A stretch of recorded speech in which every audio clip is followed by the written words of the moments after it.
he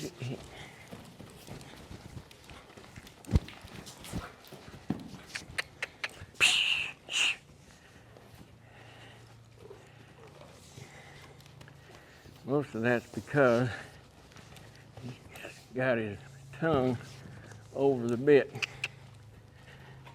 All just emotion. And he's trying to find a way to get along. If I quit, if I back off in there, at that time he's gonna find out he can throw a little emotional tizzy. The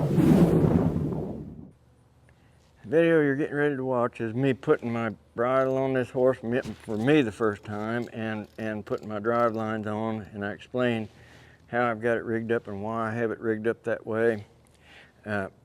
You're going to see the good, bad, and the ugly here, and we bring you real world training, real world experiences. You're going to get to see that sometimes things get ugly before they get pretty.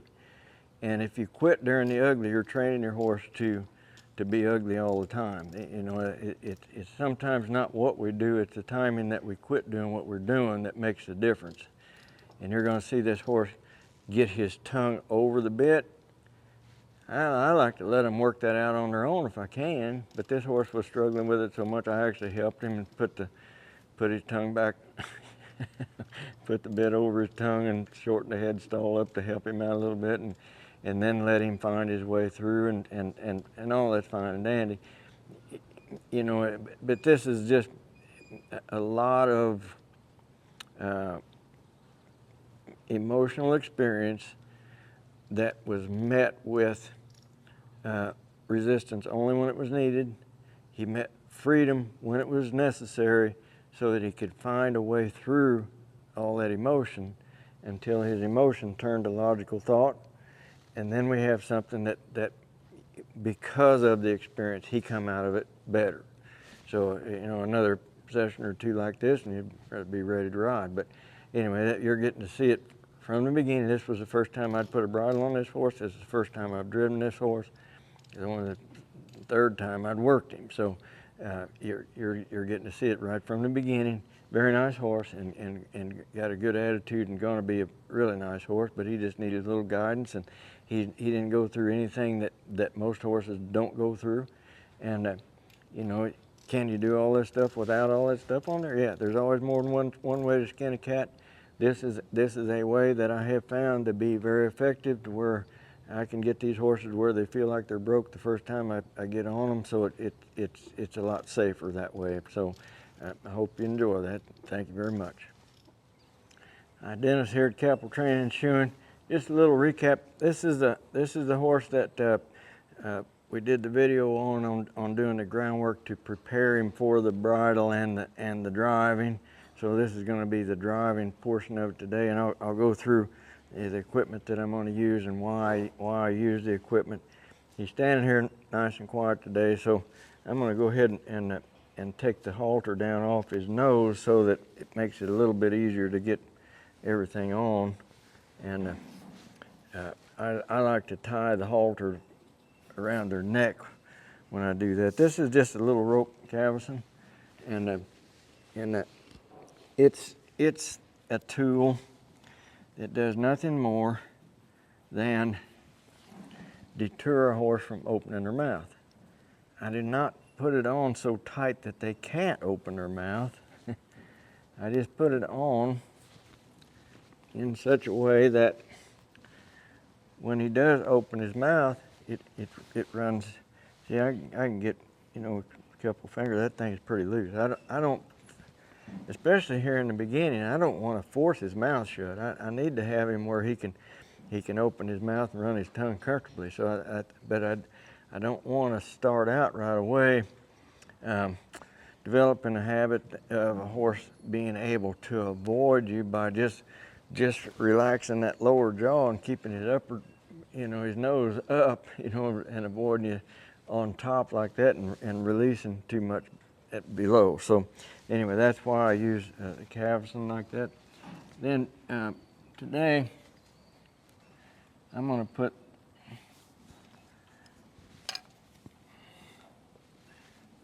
this bridle on. This is This is a bit that I do like very well. It's one of Pat Pluckett's missing link bits, and what I like about it is the cricket in there and the fact that this is a solid bar in the center, so it does not collapse around the jaw. So this is a bit that you can pull on, maybe a little harder than some, and not risk hurting them at all. And I can see that the headstall is too short for him. So before I've never put a bit in this horse's mouth, so I don't know what he's going to be like. So I'm going to have this headstall pretty long when I approach him with it, so that I can be as easy as I can be to get it up over his ears. If I can shorten it up easily, but I can't lengthen it very easily because I can't get it up over his ears if it's too short. And if I get in a arm wrestling match up here at his head, and he sticks his head up and leaves me, then I picked a battle that I couldn't win. So, and that wouldn't have been his fault, that'd have been my fault.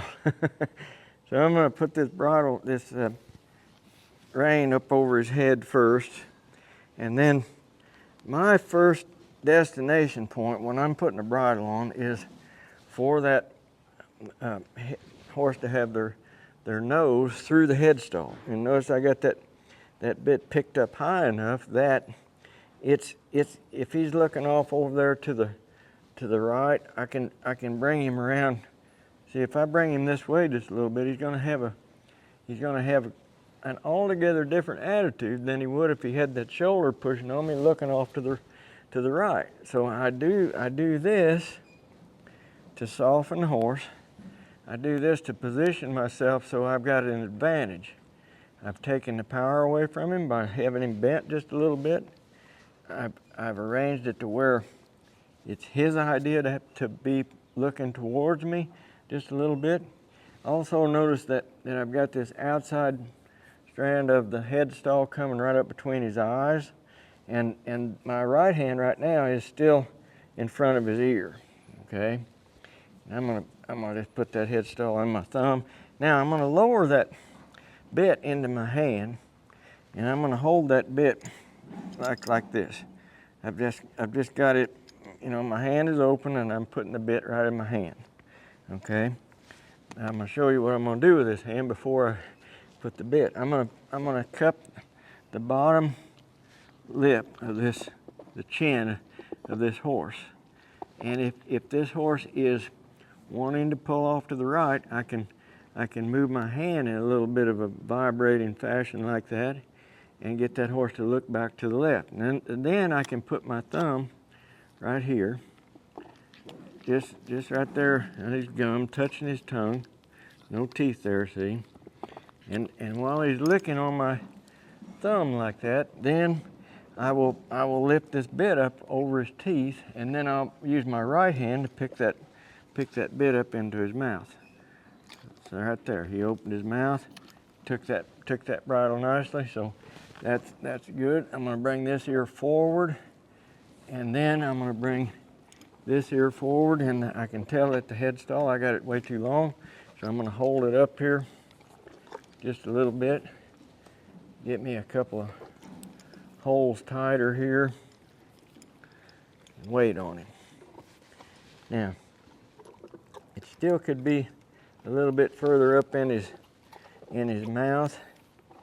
He's wanting to just play with the bit, which is natural, and when they don't understand, they haven't had one in there probably. So he didn't know how to hold a bit yet. So he's opened his mouth, he's pushing on it. You see he can still get his mouth open a little bit to move his tongue freely. That cavesson is not so tight that it's restricting that. And I'm going to shorten it up just a little bit on this side too. I think it's important to spend a little time here, especially the first time, getting this bridle on this horse where it's comfortable for him. Make sure that this earpiece is not binding his ear up. Make sure that he doesn't have something in his eye. Make sure that there's not something pulling his hair. Hear him running that cricket there a little bit. See that when a horse will figure out that they can take their tongue and move that cricket, it works like a pacifier, and that's a nice thing about this bit. I think it really helps the horse, especially in the beginning here, to be comfortable with that bridle. Now, I've discovered that head position is a controversial topic in the horse world. This is my opinion. In my opinion, if a horse starts out knowing that he can get his head low, you're going to have trouble, more trouble than you need, in getting this horse to use his hind end correctly. You're going to have more trouble than you need getting this horse in a position to make turning and stopping and all the things that we want to do with the horse easy. Now, is head position everything? No. But if I can do some things here in the beginning where I can arrange it to where the horse finds out on his own that putting his head down, and I don't mind a horse when I turn them loose putting their head down, so don't get me wrong, I don't think I'm completely opposed to a horse having their head low. That's not it. But what I am opposed to is when that horse feels a little bit of pressure in his mouth, if he'll just grab that bit and push on it. That's unacceptable. So I have found that in the beginning especially, that if I can put this bridle rein up over that saddle horn and then adjust the length of this rein, you see how he's wanting to move his feet back instead of pick his head up? So what is he telling me? He's telling me that he feels it in his mouth, and instead of picking his head up a little bit and finding relief by elevating in his neck, he's wanting to move his feet. Well, that's not the worst thing in the world. However, see that? Raised his head up. Now when his head came up, now then, he's going to be more apt. It's going to be easier for him to look out through that bridle, look out through the bridle, look forward, and to go forward. So that's why that I do this from the very beginning. I'm going to just put this halter on the ground because I don't need it anymore. I've got a lead rope here on this rein as well, McCarthy, and I'm going to just tie it up here to the saddle horn, because it's going to be out of the way. Now, this rope I've got in my hand here is basically a 40-foot rope, and it's just a piece of nylon rope that I can get at the farm store, and there's no significance in this rope whatsoever, but I do think there's some significance in that it's 40 feet long. Notice that I don't care. I don't mind that he's backing up right now. Do I want him to back up? No.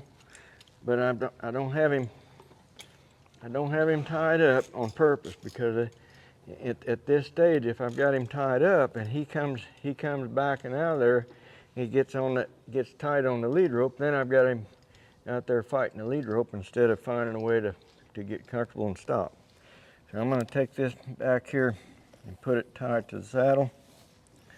Right here, I put a bowline knot in here so that I can get it undone, and so that it's not going to slip. And then I'll take the other end of the rope and put it over the saddle and put this right up here, hang it right on the saddle horn right now, and then I'm going to go to the other side and tie it up just the same way.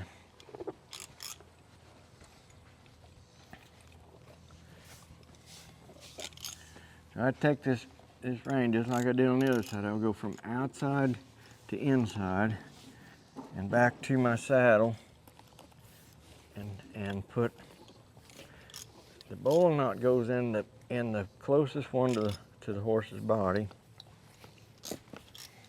and then we're going to fasten it right here just like that. So now basically what I've got is a great big set of reins around on this horse that I can I can essentially ride him from the ground.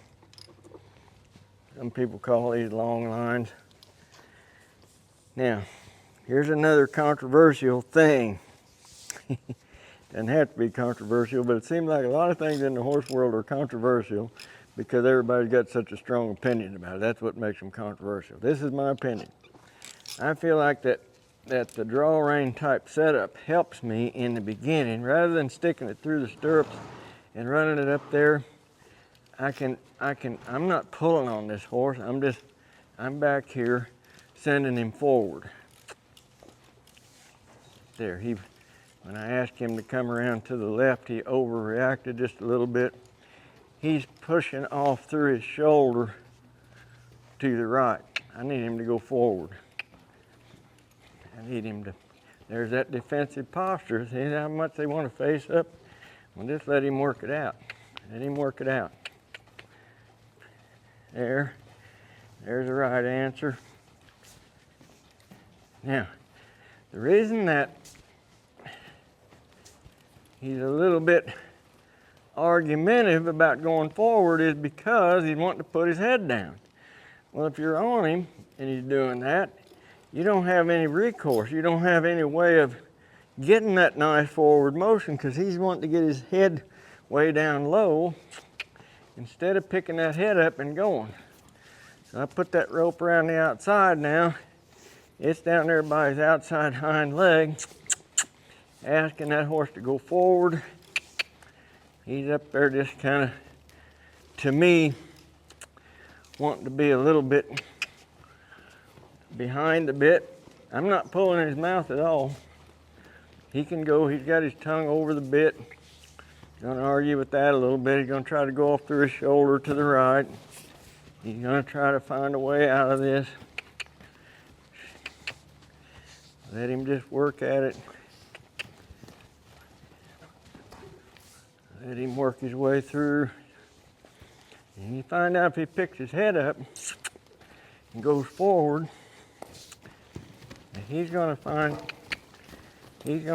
a way to get free here. Doesn't matter about them lines. He's doing way more than I'm asking him to do, way more than he needs to. Now he's back in the lines. I need forward motion. So forward motion is going to come here on that inside. Get up.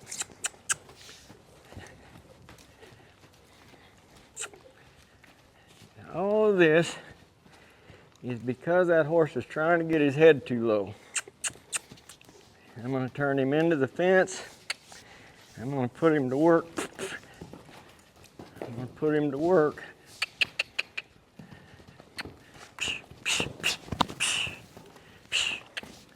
Get it.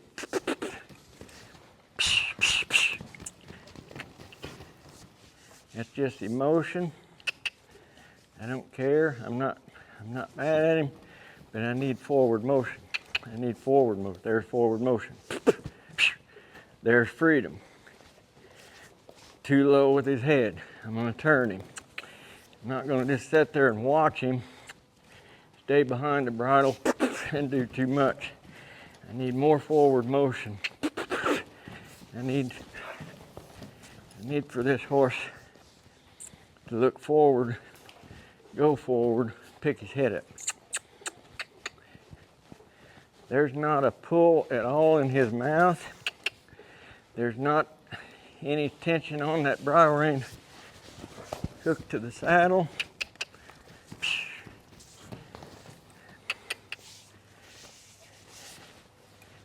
This is a horse trying to find a way out. He's doing it with too much emotion. Then wanting to back up, I need him to go forward. Pick your head up and go forward. He's in freedom, that's better. That pleasure horse looking head, way he's carrying his head right now is one of the most counterproductive things that there is.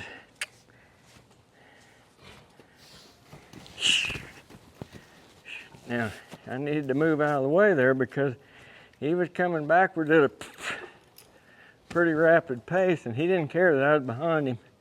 He would have run right over me. His head's too low. There, the head come up, come on. Keep going forward. When he sticks his head up and gets his tongue out from underneath that bit, or gets the bit out from underneath his tongue, and is able to look out through that bridle, his life's going to get a lot better. But as long as he stays over bridle, trying to find escape down too low, nothing is there.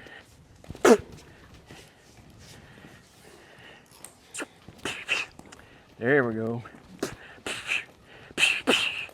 I'm using forward motion as a tool here, and see, I've created a triangle that I can send him out of there, and I can stay with him because I'm right in the center.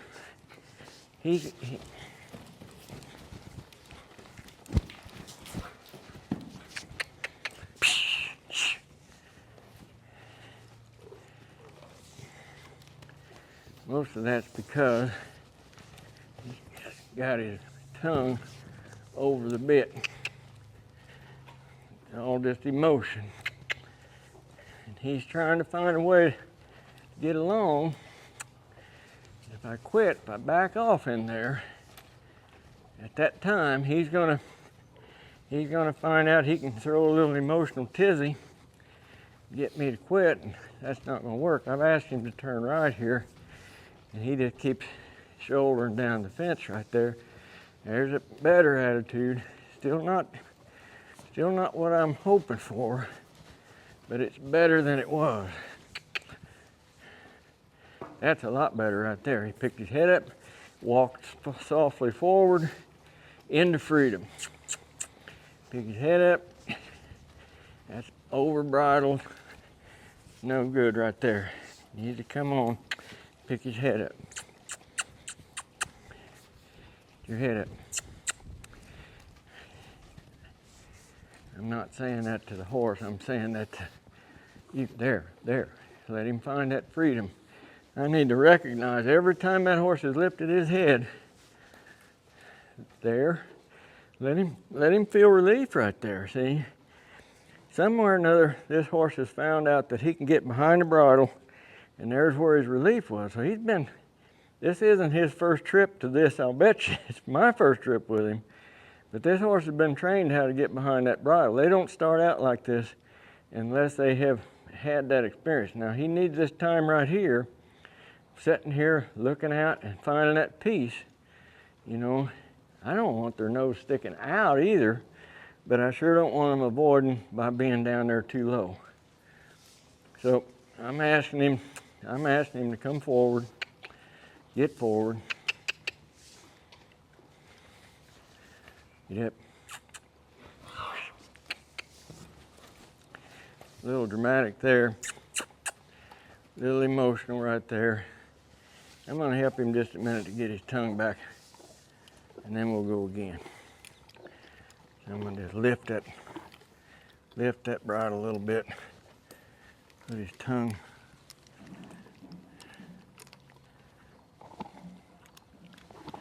See, I ain't got the bridle where I want it.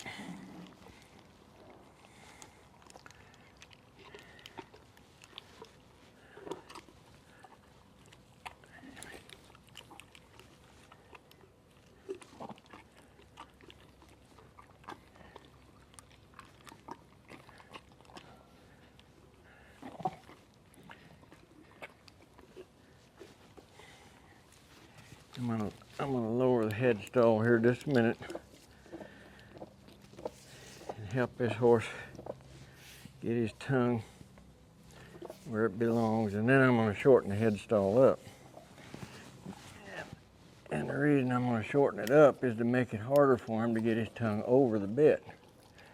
I'm gonna let it down there lower.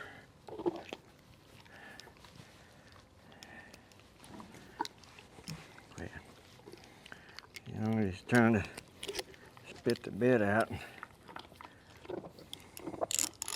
Hear that cricket now?